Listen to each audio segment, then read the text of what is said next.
So if people say this is cool, I can be people and say, this ain't cool. This is what's cool. Right? Because let me tell you something. The world is nice. I'm going to tell you, it's good. It's got some good stuff. All the sex and stuff, that's good. But what the world wants you to do, it wants you to look at the things like sex is not bad. I'm going to talk about sex. Sex is not bad. Right? At some point, you had it. At some point, you want to have it. And some of you maybe think about it. Am I right? It's the truth. Everybody wants to have sex because it's good. But the thing is, God put sex in a certain order for a reason. Not because He doesn't want you to have sex. Because you can have sex today, nothing happens. You can have sex tomorrow, nothing happens. You can have sex a third day, then you go to the doctor, you find out that your girlfriend is pregnant and that you have HIV/AIDS. Do you get me? And then that makes sex not good. No? But it's good. It's not good. Come on, people. Feedback. It's good. It's still good. But the thing is, the reason why God tells us to do things in a certain way is to protect us. You ever heard people saying, oh, if you ever read the Bible, I don't know, maybe if you have. If you ever read the Bible and you hear God saying, oh, if you do this, then you're going to be blessed. If you do this, you're going to be cursed. And then what do we think? We think God actually curses you. Isn't it right, yeah? Am I not right? That's what people think. People think God actually curses you. But you know what it means when God curses you? Do you know what it means? It's when God removes Himself from you. Man, you're cursed. Because, do you know you came here today? How many got the bus today? Nobody got the bus? Oh, can you hear me probably? Yeah. How many people got the bus today, yeah? Some of you got the bus. How come you didn't get an accident, but someone else who was getting a bus to Buddha's town, which is here, to McDonald's in Dunleary, got an accident? What makes you different from that person? Have you ever asked yourself that question? No? Today is the first time you're going to ask yourself questions like this. Why is it I woke up today? Why is it I'm breathing now? Why is it my legs are moving? You never thought like that, yeah? But you need to start thinking like that. Why am I breathing air in and out? And my lungs are working properly? Have you ever heard stories of people, they woke up dead? Have you ever heard that? They are. People just wake up dead. And what separates you from that person who woke up dead? It's the covering of God. God is covering you. You walk down that road. We're all immigrants in this country. You're Indian, my African brother here, and then African. You walk down the road and nobody beats you because you're an Indian. Have you ever thought of that? How come nobody beat me? But how many Irish people did you meet along the way? Plenty. Why didn't someone just pull out a gun? Poof. But it happens. How many cases do you hear in Cork? Some person was hit, there was a racial attack. In this place, there was a racial attack. Do you know why? Because God's covering is on you.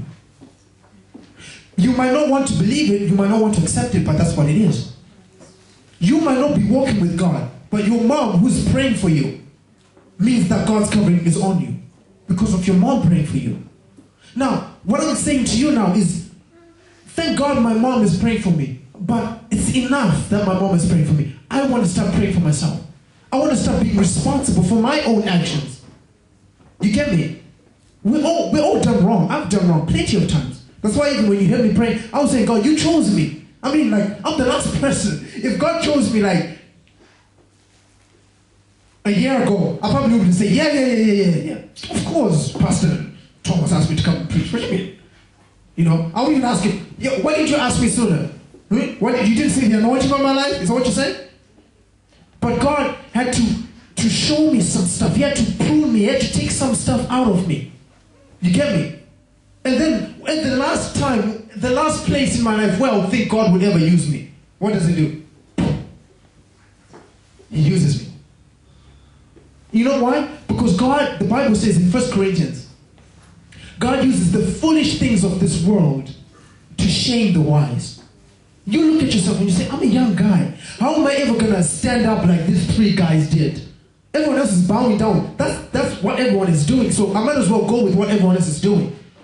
Sometimes we feel pressure to do that, isn't it? It's true. We feel pressured. Everyone else is doing it. Everyone else is a cop, means I have to get a cop.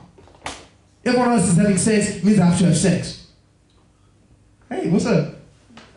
Sorry. Are you Irish? Yeah. My apologies if I said anything wrong, but I was just saying. But it's the same thing applies to her, even if she's Irish. The same thing applies to her. What could have, going back to the Irish guy hitting her or anything, it's the same thing. You're in a room full of Indian dudes. Some dude could say, man, I went for this job and this Irish person got it before me. Man, if I see another Irish man, I'm just being real, people. This is what's happening in this world. We can't walk around with our eyes closed anymore because we're dying. Do you get me? You have a choice. Many of you have a choice here. In fact, all of you have a choice. Today when you leave this room, you're going to choose to listen to what God said, because it's not me speaking. It's what God has inspired me to say to you. You can choose to listen to that, and then your life can be changed. Notice that you can choose to listen and your life can. Because you're listening and you're applying it are two different things.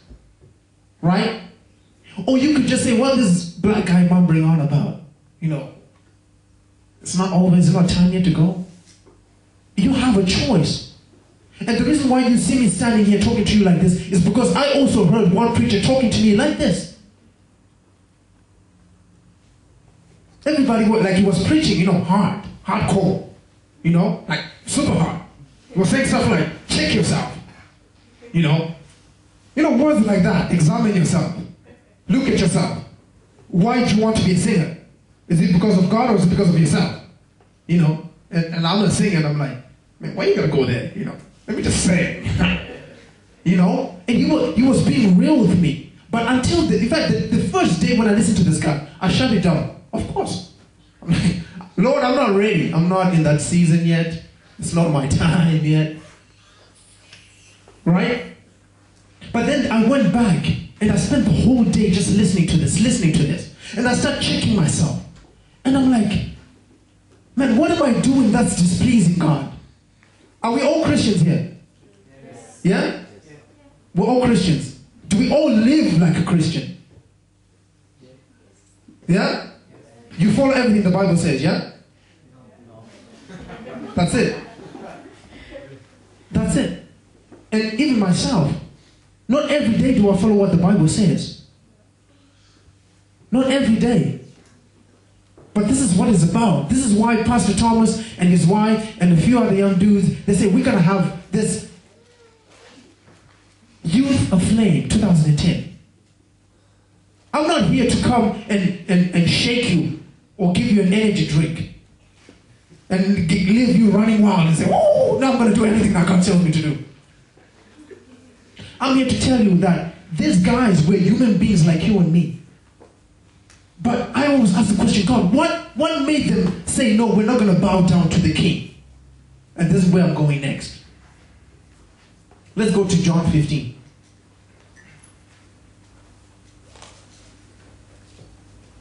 This is where I'm going next. This is what... Sorry, John chapter 5, isn't it? No, John 15. Yeah, 15. This is what made them not to bow down. Because they had flesh and blood like you and me. Man, are you telling me if the Queen of India came to you today and says to you, you have to sleep with me, dude. If you don't sleep with me, I got some lions up in there, they're ready, they're hungry. They haven't been fed for like 6 months. And you look kind of, you got meat on you, You're going to get a good dinner. Are you going to stand there and say, Queen, if you're going to do it, just let me go in that lion's den? Or are you going to say, yeah, sure, no problem. But this is what we do. So you see what I'm doing? I'm using examples of the queen. The queen could